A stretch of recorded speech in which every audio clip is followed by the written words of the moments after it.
Item ಯಾವುದೇ ಇರಲಿ try ಮಾಡಿ ಆಚಿ ಚಿಕನ್ ಮಸಾಲಾ. ಆಚಿ ಚಿಕನ್ ಮಸಾಲಾ. ಕಮರ್ಷಿಯಲ್ ಸಿಲಿಂಡರ್ಗಳು ಸಪ್ಲೈ ಇಲ್ಲ, ನೋ ಸ್ಟಾಕ್ ಅನ್ನುವಂತಹ ಉತ್ತರ. ಹೋಟೆಲ್ ಉದ್ಯಮಿದಾರರು ಈಗ ತಾನೇ ನಾನು ಬೆಳಗ್ಗೆಯಿಂದ ಅದೇ ಹೇಳ್ತಾ ಇದ್ದೆ, ಯಾಕಂದ್ರೆ ಕೋವಿಡ್ ಇಂದನೇ ಸಖತ್ ನಷ್ಟ ಅನುಭವಿಸ್ಬಿಟ್ಟಿದ್ದಾರೆ ಮಾಲೀಕರು ಅಂತ. ಈಗ ಸ್ವಲ್ಪ ನಿಧಾನಕ್ಕೆ ನಾವು ಚೇತರಿಸ್ಕೊಳ್ತಾ ಇದೀವಿ ಅನ್ನೋ ಹೊತ್ತಿಗೆ ಒಂದಾದ್ಮೇಲೆ ಒಂದು ಏನೋ ಎಫೆಕ್ಟ್ ತರ ಅನಿಸ್ತಾ ಇದೆ. ಇದು ಸಪೋಸ್ ಸಿಲಿಂಡರ್ಗಳು ಸಪ್ಲೈ ಆಗದೆ ಹೋದ್ರೆ ಮುಂದಿನ ದಿನಗಳಲ್ಲಿ ಯಾವ ರೀತಿ ಸಮಸ್ಯೆ ಆಗಬಹುದು ಅಂತ ನಿಮ್ಮ ಮಾತಿಂದ ಹೇಳ್ತೀನಿ. ಕೋವಿಡ್ ಅಷ್ಟು 2 ವರ್ಷ ನಡೆದ್ರು ನಾವು ಬಾಡಿಗೆ ಕೊಟ್ಕೊಂಡು, ಸಂಬಳ ಕೊಟ್ಕೊಂಡು, ಬ್ಯಾಂಕ್ ಬಡ್ಡಿ ಕಟ್ಕೊಂಡು ಉದ್ಯಮ ಉಳಿಸ್ಕೊಂಡಿದೀವಿ. ಕೇವಲ ಕೊಲ್ಲಿಲ್ ರಾಷ್ಟ್ರದಲ್ಲಿ 2 ರಾಷ್ಟ್ರದ ಯುದ್ಧ ಆಗತ್ತೆ ಅಂತಂದ್ರೆ 10 ದಿನಕ್ಕೆ ಈ ಸಮಸ್ಯೆ ಬಂತಲ್ಲ. ಕೊಲ್ಲಿ ಯುದ್ಧ ಅಲ್ಲಿ ಅವರು ದೇಶಕ್ಕೆ ಯುದ್ಧ ಮಾಡ್ಕೊಂಡ್ರೆ ಇಲ್ಲಿ ಗ್ಯಾಸ್ ಯುದ್ಧ ಆಗ್ತದೆ. ಅದು ನಾವು ಹೇಳ್ತಿರೋದೇನು ಕೇಳಿದ್ರೆ, ಇವರು ಇಷ್ಟು ದಿನ ಇದೆ ಅಂತ ಹೇಳಿ ಏಕಾಏಕಿ ನಿನ್ನೆಯಿಂದ ಡೀಲರ್ ಮುಖಾಂತರ ಗ್ಯಾಸ್ ನಾವು ರಿಫಿಲ್ ಮಾಡಿ ಕಮರ್ಷಿಯಲ್ ಸ್ಟಾಪ್ ಮಾಡ್ತೀವಿ.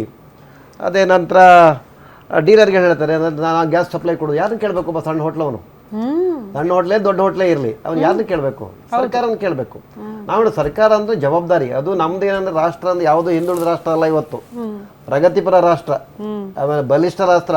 ಭಾರತ ಅಂತ ಹೇಳಿದ್ರೆ ಪ್ರಪಂಚದಲ್ಲಿ ಬಲಿಷ್ಠ ರಾಷ್ಟ್ರ. ನಮ್ಮ ಪ್ರಧಾನಿಗಳು ನಮ್ಮ ದೇಶದ ನಾಯಕರಲ್ಲ, ಅಂತಾರಾಷ್ಟ್ರೀಯ ನಾಯಕರು. ಇವಾಗ ಇಂಥ ಸಂದರ್ಭದಲ್ಲಿ 1 ವಾರ 10 ದಿನ 2 ದೇಶದ ವಾರ ನಮಗೆ ಗೊತ್ತಿದೆ. ಅದು ಉಕ್ರೇನ್ ರಷ್ಯಾ ವಾರ ಕೂಡ ವರ್ಷಗಟ್ಟಲೆ 3 ವರ್ಷ ಆಯ್ತು. ಹಾಗಂತ ಏನಾದ್ರು ಗ್ಯಾಸ್ ಇನ್ನೊಂದು ತೊಂದರೆ ಆಗಿದೆಯಾ? ಇಲ್ವಲ್ಲ. ಇಸ್ರೇಲ್ ಇರಾಕ್ 2 ಯುದ್ಧಕ್ಕೆ ಇಸ್ರಾಲ್ ಒಟ್ಟಿಗೂ ಇರಾನ್ ಒಟ್ಟಿಗೂ ನಮ್ಮ ಭಾರತೀಯ ಸಂಬಂಧ ಚೆನ್ನಾಗಿದೆ. ಈ ಕಡೆ ಅಮೆರಿಕದವ್ರು ಚೆನ್ನಾಗಿದೆ.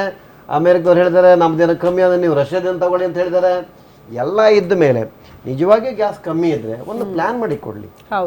ಏಕ್ದಮ್ ಸ್ಟಾಪ್ ಮಾಡಬಾರ್ದು. ಯಾರಿಗೆಲ್ಲ ಸಡನ್ ಅಂತಿದ್ರೆ ಅವ್ರು ಎಲ್ಲಿ ಹೋಗ್ಬೇಕು? ಹೋಟ್ಲ್ ಮಾಲೀಕರು ಒಬ್ಬನ ಜೀವನ ಅಲ್ಲ, ಹೋಟ್ಲು ಮಾಲೀಕರು ಒಬ್ಬನ ಜೀವನ ಅಲ್ಲ. ಎಷ್ಟೋ ಜನ ಸಿಬ್ಬಂದಿ ಇವತ್ತು ಕರ್ನಾಟಕ ರಾಜ್ಯದಲ್ಲಿ ಹೆಚ್ಚು ಕಮ್ಮಿ 60-70 ಸಾವಿರ ಹೋಟ್ಲ್ ಇದೆ. ಸಣ್ಣ ಹೋಟ್ಲಿಂದ ಸ್ಟಾರ್ ಹೋಟ್ಲ್ ತನಕ. ಒಂದು ಹೋಟ್ಲ್ 20 ಜನ ಕೆಲಸ ಮಾಡಿದ್ರೆ ಆವರೇಜ್ 25 ಜನ ತಗೊಂಡು ಇಷ್ಟ ಲೆಕ್ಕ ಹಾಕಿ. ಇಷ್ಟು ಜನಕ್ಕೆ ಫಸ್ಟ್ ಊಟ ಕೊಡೋದಿಲ್ಲಿಂದ. ಆಮೇಲೆ ಗ್ರಾಹಕರು ಅಂದ್ರೆ ಏನಾಗಿದೆ, ಇವತ್ತು ಈ ಸಹ ಹೆಣ್ಣು ಮಕ್ಕಳೆಲ್ಲ ಅದು ಉದ್ಯೋಗ ಮಾಡ್ತಿರೋದು, ಅವರೆಲ್ಲ ಕೆಲಸಕ್ಕೆ ಹೋಗ್ತಾ ಇರೋದ್ರಿಂದ ಅಥವಾ ಸ್ವಂತ ವ್ಯಾಪಾರ ಮಾಡ್ತಿರೋದ್ರಿಂದ ಅವರೆಲ್ಲರೂ ಮನೇಲಿ ಕೂತು ಅಡುಗೆ ಮಾಡೋದಿಲ್ಲ. ಇವರೆಲ್ಲರೂ 1 ಹೊತ್ತು 2 ಊಟ ಹೋಟ್ಲ್ ಮೇಲೆ ಡಿಪೆಂಡ್ ಆಗಿರ್ತಾರೆ. ಆದ್ರಿಂದ ಇದು ಏಕಾಏಕಿ ನಮ್ಮ ಒಬ್ಬರ ಸಮಸ್ಯೆ ಅಲ್ಲ, ಇದು ಉದ್ಯಮದ ಸಮಸ್ಯೆ ಒಂದೇ ಅಲ್ಲ, ಸಾರ್ವಜನಿಕರು ಕೂಡ ಕ್ಷಿಪ್ರವಾಗಿ ತೊಂದರೆ ಆಗುವಂಥದ್ದು. ಯುದ್ಧ ಅಲ್ಲ. ಆದ್ರೆ ಈಗ ಯುದ್ಧ ಏನಾಗತ್ತೆ ನಮ್ದೀಗ ಅದೇ ಹೇಳ್ತಾ ಇದೆ. ಈಗ ನಾವು ಮಾಧ್ಯಮದವರು ಅದ್ರ ಬಗ್ಗೆ ವರದಿ ಮಾಡಿದಾಗ ಅಲ್ಲೆಲ್ಲ ಯುದ್ಧ ಆದ್ರೆ ನಮ್ಗೆ ಯಾಕ್ರಿ ಅದನ್ನ ತೋರಿಸ್ತಾ ಇದ್ದೀರಿ, ಆದ್ರೆ ಭೀಕರತೆ ಅಂತೆ, ಯುದ್ಧ ಅಂತೆ, ನಮಗೂ ಅದಕ್ಕೂ ಏನ್ ಸಂಬಂಧ ಅಂತಿದ್ರು. ಈಗ ಏನ್ ಸಂಬಂಧ ಅನ್ನೋದು ಅರ್ಥ ಇಲ್ಲ. ಸಂಬಂಧ ನಿಮ್ಮ ಹೋಟ್ಲವ್ರಿಗೆ ಬಹಳ ಸಂಬಂಧ. ಯಾಕೆ ಎಲ್ಲೇ ನೋಡಿ ಎಲ್ಲಿ ಯುದ್ಧ ಆಯ್ತು ಅಂತ ಹೇಳಿದ್ರೆ, ಎಲ್ಲಿ ಬಾಂಬ್ ಇತ್ತು ಅಂದ್ರೆ ಅಲ್ಲಿ ಎಲ್ಲ ಪ್ರವಾಸಿಗರು ಇರೋದು ಅಲ್ಲಿ ಹೋಟ್ಲಲ್ಲಿ, ಯಾರೋ ಮನೇಲಿ ಇರೋದಿಲ್ಲ. ಅಂದ್ರೆ ಹೋಟ್ಲವರು ಎಲ್ಲದಕ್ಕೂ ಅದು ವಾರ ಆಗಲಿ ಯಾವುದೇ ಸಮಸ್ಯೆ ಬರಲಿ ಫಸ್ಟ್ ಅಲ್ಲಿಗೆ ಆಶ್ರಯ ಕೊಡೋದು ಹೋಟ್ಲು.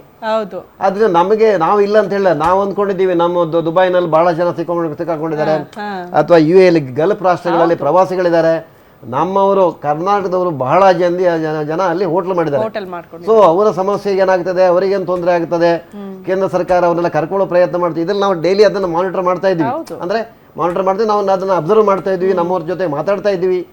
ಆದ್ರೆ ಇದು ಇಷ್ಟು ನಮಗೆ ಶಾಕಿಂಗ್ ನ್ಯೂಸ್ ನಿನ್ನೆ ಏಕಾಏಕಿ ಕಮರ್ಷಿಯಲ್ ಗ್ಯಾಸ್ ಅನ್ನ ಫಿಲ್ ಮಾಡಬೇಡಿ ಅಂದ್ರೆ ಮೇನ್ ಡೀಲರ್ ಗಳ ಹತ್ರ ಇಲ್ಲ, ಕೇಂದ್ರ ಸರ್ಕಾರ ಸ್ಟಾಕ್ ಇದೆ ಅಂತ ಹೇಳ್ತಿತ್ತಲ್ಲ, ಸ್ಟಾಕ್ ತೋರಿಸ್ತಾ ಇಲ್ಲ. ಈಗ ಗ್ಯಾಸ್ಗೆಲ್ಲ ಇಂಡಿಯನ್ ಆಯಿಲ್ ಕಾರ್ಪೊರೇಷನ್, ಅಲ್ಲಿ HP ಅಥವಾ ಭಾರತ್, ಆಮೇಲೆ ಇಂಡಿಯನ್, ಇನ್ನು ಪ್ರೈವೇಟ್, ಇವರೆಲ್ಲರಿಗೂ ಕಂಟ್ರೋಲಿಂಗ್ ಯಾರು? IOC.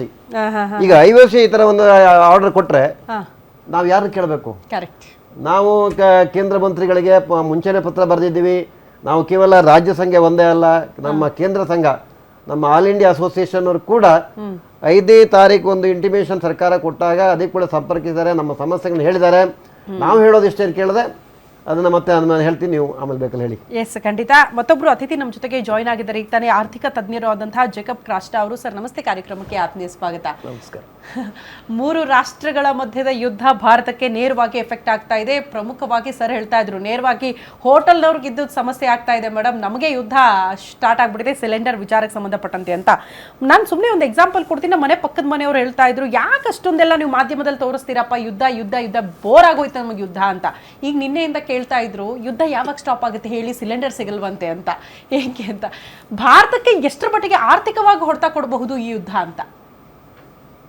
ಜನಗಳಿಗೆ ತನ್ನ ನೋವಿಗೆ ತಮಗೆ ಬಂದಾಗ ಮಾತ್ರ ಗೊತ್ತಾಗತ್ತೆ ವಿನಃ ಬೇರೆಯವರ ನೋವು ಗೊತ್ತಾಗಲ್ಲ.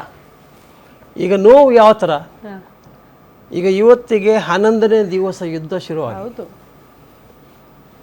ಸ್ಟ್ಯಾಟಿಸ್ಟಿಕಲಿ ನೋಡುವುದಾದರೆ $1 ಪರ್ ಬ್ಯಾರಲ್ ಇನ್ಕ್ರೀಸ್ ಆದರೆ ಅದು ಸುಮಾರು ಭಾರತ ದೇಶಕ್ಕೆ $1.2 ಬಿಲಿಯನ್ ವೇಸ್ಟ್ ಆಗುತ್ತೆ. ಅದು ಸುಮಾರು 18,000 ಕೋಟಿ. $1 ಇನ್ಕ್ರೀಸ್ ಆದರೆ ಇವಾಗ ನೋಡಿ ಆ ಬ್ಯಾರಲ್ ಮೇಲೆ ಇವಾಗ 120 125 ಹೋಗ್ತಾ ಇದೆ.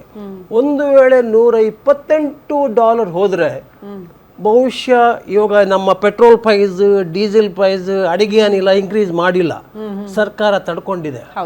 ಇಷ್ಟೊಂದು ತಡ್ಕೊಂಡು ಎಷ್ಟು ದಿವಸ ತಡ್ಕೊಳ್ಲಿಕ್ಕೆ ಆಗುತ್ತೆ? ಇಷ್ಟೊಂದು 18 ಅಂದ್ರೆ $1 ಇನ್ಕ್ರೀಸ್ ಆದರೆ 18,000 ಕೋಟಿ ಲಾಸ್ ಆಗುತ್ತೆ ನಮ್ಮ ಯಕ್ಷಕರಿಗೆ.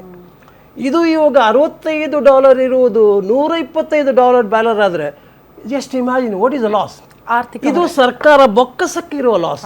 ಆದ್ರೆ ಸರ್ಕಾರ ಎಷ್ಟು ದಿವಸ ಲಾಸ್ ಮಾಡ್ಲಿಕ್ಕೆ ಆಗುತ್ತೆ? ಆಗಲ್ಲ.